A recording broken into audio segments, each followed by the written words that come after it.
င်ဂျာမှာစာပိုးတဲ့ခါကျရင်တစ်ဖက်လူကိုတစ်ခါပဲပေါ့နော်ပုံပဲဖြစ်ဗီဒီယိုပဲဖြစ်ဖြစ်ပေါ့နော်သူတို့တစ်ခါပဲဝင်ကြည့်လို့ရမယ်ပြီးရင်ပုံရောဗီဒီယိုရောသူတို့လုံးဝစိတ်လို့မရဘူးပြီးရင်စကွန်ရှော့လည်းလုံးဝရိုက်လို့မရအောင်လုပ်နေကိုကျွန်တော်ပြပြမယ်ဆိုတော့အရင်ဆုံးကျွန်တော်တို့ပို့မဲ့အကောင့်ကိုဝင်လိုက်ပါဝင်ပြီးရင်ကျွန်တော်ဒီရဲ့ကျွန်တော်တို့ရဲ့ gallery photo တွေကိုနှိပ်လိုက်ပါနှိပ်ပြီးဆိုကျွန်တော်တခုအစမ်းပြပေးမယ်ပေါ့နော်ဒီထဲမှာကျွန်တော်ဒီရဲ့ပုံကိုကျွန်တော်ပို့လိုက်မယ်ပို့မယ်ကျွန်တော်စမ်းကိုအရင်မနှိပ်နဲ့ edit ဆိုတာလေးကိုနှိပ်လိုက်ပါ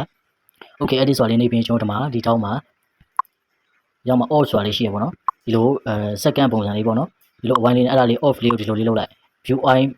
view eye လို့အဲ့လိုလေးပေါ်ဝိုင်းတော့ဒါရရပေါ့ကွာအဲ့ဒါပြင် send ဆိုတာလေးပို့လိုက်ပါ okay ဒါဆိုဒီလိုပုံစံလေးဖြစ်တော့မယ်ဒါတော့ဒီလိုကျွန်တော်ပြောတဲ့အတိုင်းပို့တာပေါ့နော်ဒါနောက်တစ်ခုပြန်ပို့ပြမယ်ဒါကြတော့လုံးဝဘာမှမပါဘူးစိတ်လို့ရတယ်အားလုံးလုပ်လို့ရတယ်ဒါတပုံဒါပို့ငါဒါတစ်ခုနဲ့တစ်ခုကွာဝိုင်းပေါ့နော်အဲ့ဒါလေးကိုပြတာဒါစိတ်လို့ရတယ်ပေါ့ဒါစီလို့ရတယ်အားလုံးလုပ်လို့ရတယ်ဒါကြောင့်စီလို့မရဘူးတစ်ခါပဲကြည့်လို့ရမယ်ပြီးရင်စကွန်ရှော့လေးရိုက်လို့မရဘူးပေါ့နော်โอเคဒါကိုဟုတ်လားမဟုတ်လားသိချင်ကျွန်တော်နောက်တစ်ခုနဲ့ပြန်ပြီးတော့စမ်းကြည့်ပေးမယ်နောက်အကောင့်တစ်ကောင်နဲ့စမ်းကြည့်ပေးမယ်သူပို့လာတော့ကျွန်တော်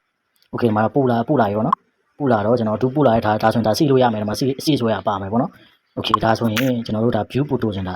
โอเคဒါဆိုရင်ဒါမှစီရတယ်မပါဘူးဘာမှမပါဘူးဗျာโอเคစကွန်ရှော့ရိုက်မယ်စကွန်ရှော့ရိုက်ပြမယ်ဗျာတုံးချောင်းချစ်လိုက်ပြီးတော့မှစကွန်ရှော့လုံးဝရိုက်လို့မရအောင်နော်โอเคပြီးရင်ဒီမှာပျောက်သွားရင်နောက်တစ်ခေါက်ပြန်ကြည့်လို့မရတော့ဘူးတစ်ခါပဲကြည့်ရမယ်လို့ပြောတာဆိုတော့ဒါကတော့